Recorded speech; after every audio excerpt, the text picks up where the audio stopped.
Dear students, आज हम लोग पढ़ेंगे मानक हाइड्रोजन इलेक्ट्रोड अर्थात standard hydrogen electrode S, H और ई। स्टैंडर्ड हाइड्रोजन इलेक्ट्रोड, मानक हाइड्रोजन इलेक्ट्रोड। हम लोग जानते हैं इलेक्ट्रोड विभव पढ़ चुके हैं हम लोग, और मानक इलेक्ट्रोड विभव भी पढ़ चुके हैं। इलेक्ट्रोड विभव किसे कहते हैं? किसी इलेक्ट्रोड को अर्थात किसी धातु को उसके अपने ही आयन के विलयन में अगर डुबाएं तो धातु अपने विलयन के सापेक्ष या तो ऋणात्मक आवेशित हो जाता है या फिर धनावेशित हो जाता है। अगर धातु धनावेशित हो जा रहा है तो विलयन ऋणावेशित होता है, और विलयन धनावेशित होता है तो धातु ऋणावेशित हो जाता है। इस प्रकार धातु को अपने ही आयन के विलयन में अगर डुबा दें तो वह विपरीत आवेश उत्पन्न हो जाता है। एक धनात्मक विभव, दूसरा ऋणात्मक विभव। इस प्रकार से जो विभव अंतर उत्पन्न होता है इसको धातु का विभवांतर इलेक्ट्रोड विभव कहा जाता है। पढ़ चुके थे हम लोग, इसको बता चुका था मैं। अब आगे देखते हैं मानक इलेक्ट्रोड विभव। सेम कंडीशन, बिल्कुल वही। अगर इलेक्ट्रोड विभव को मानक अवस्था में लिया जाए, मानक सांद्रता, मानक ताप और मानक दाब पर जो इलेक्ट्रोड विभव होगा उसी को कहते हैं मानक इलेक्ट्रोड विभव। मानक सांद्रता किसी भी विलयन की 1 मोलर सांद्रता मानक सांद्रता मानी जाती है। 298 केल्विन ताप अर्थात 25 डिग्री सेंटीग्रेड ये मानक ताप कहलाता है। अगर गैसीय अवस्था में हो तो एक वायुमंडलीय दाब हमारा मानक दाब कहलाता है। इसका तात्पर्य यह है कि अगर 1 मोलर सांद्रता विलयन में 298 केल्विन ताप पर किसी धातु का जो विभव होगा वही उसका मानक इलेक्ट्रोड विभव होगा। चलिए आगे बढ़ते हैं।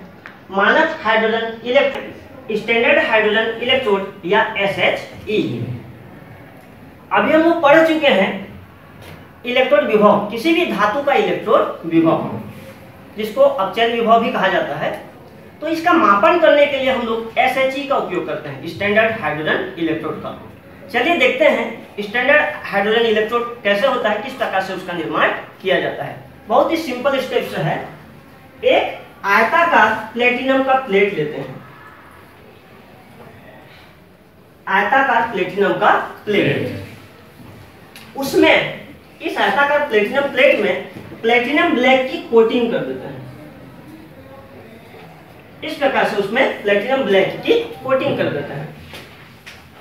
इसको अर्थात इस प्लेटिनम के प्लेट को एक आयताकार जो प्लेटिनम का प्लेट है इसको एक प्लेटिनम वायर से जोड़ देते हैं जो कि मरकरी की थोड़ी सी मात्रा में डूबी हुई है, पारे की थोड़ी सी मात्रा में डूबी हुई है। उस वायर से इसको जोड़ देते हैं।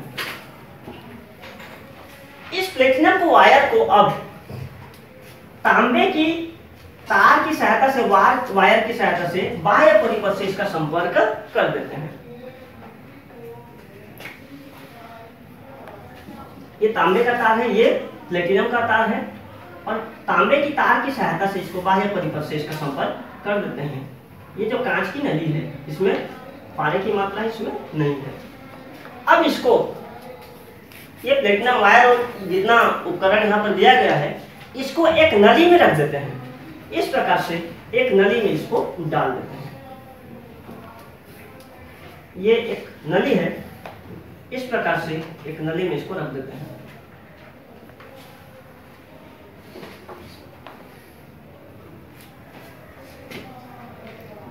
अब इस उपकरण को उलट करके जैसे दिखाई दे रहा है एक पात्र में, सपोज अभी कर या इस टाइप का एक पात्र में रख देते हैं उलट करके, जिसमें कि 1 मोलर सांद्रता पर कोई भी अम्ल विलयन रखा गया है। 1 मोलर कॉन्सेंट्रेशन है, कोई भी अम्ल है HCl H2SO4 अम्ल विलयन इसमें भरे हुए हैं। इस प्रकार से ये अम्ल का विलयन है। ये जो नली जिसमें प्लेटिनम वायर और प्लेटिनम प्लेट वगैरह को ढके हैं उस पर एक वायुमंडलीय दाब पर, एक एटमॉस्फेरिक प्रेशर पर H2 गैस प्रवाहित करते हैं, जो कि प्लेटिनम की प्लेट द्वारा अधिशोषित हो जाता है। ये मानक हाइड्रोजन इलेक्ट्रोड बन करके तैयार हो गया। इसकी सहायता से किसी भी इलेक्ट्रोड के इलेक्ट्रोड विभव का हम मापन कर लेते हैं। हम लोग देख चुके हैं विद्युत रासायनिक सेल, इलेक्ट्रोकेमिकल सेल में, इलेक्ट्रोकेमिकल सेल वह सेल है जिसमें रासायनिक ऊर्जा को विद्युत ऊर्जा में परिवर्तित किया जाता है। तो विद्युत रासायनिक सेल हम लोग देख चुके हैं जिसमें जिंक एनोड का कार्य करता था। जिंक का राड को जिंक सल्फेट में, कॉपर राड को कॉपर सल्फेट में डाल करके उसको एक वोल्टमीटर और लवण सेतु के द्वारा उसका परिपथ तैयार कर देते हैं। इसको हम लोग देख चुके हैं।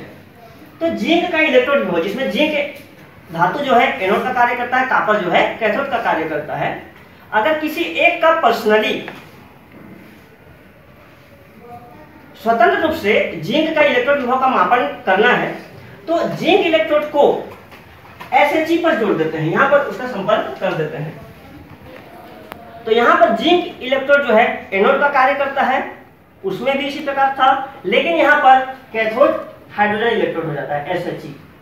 वहीं पर कॉपर इलेक्ट्रोड का इलेक्ट्रोड विभव का हम मापन करेंगे तो कॉपर इलेक्ट्रोड उसमें भी कैथोड का कार्य करता है, अर्थात इसमें कॉपर इलेक्ट्रॉन लेता है, अपचयन की क्रिया होती है। तो यहाँ पर SHE जो है एनोड का कार्य करता है, ऑक्सीकरण अर्धशेल का कार्य करेगा। ये हाइड्रोजन इलेक्ट्रोड का इलेक्ट्रॉन विभव जो हम, इसका इलेक्ट्रॉन विभव होता है प्लस माइनस 0.00 वोल्ट माना जाता है। इस प्रकार से आप लोग मानक हाइड्रोजन इलेक्ट्रोड का निर्माण कर सकते हो। और अंत में thanks for watching this video.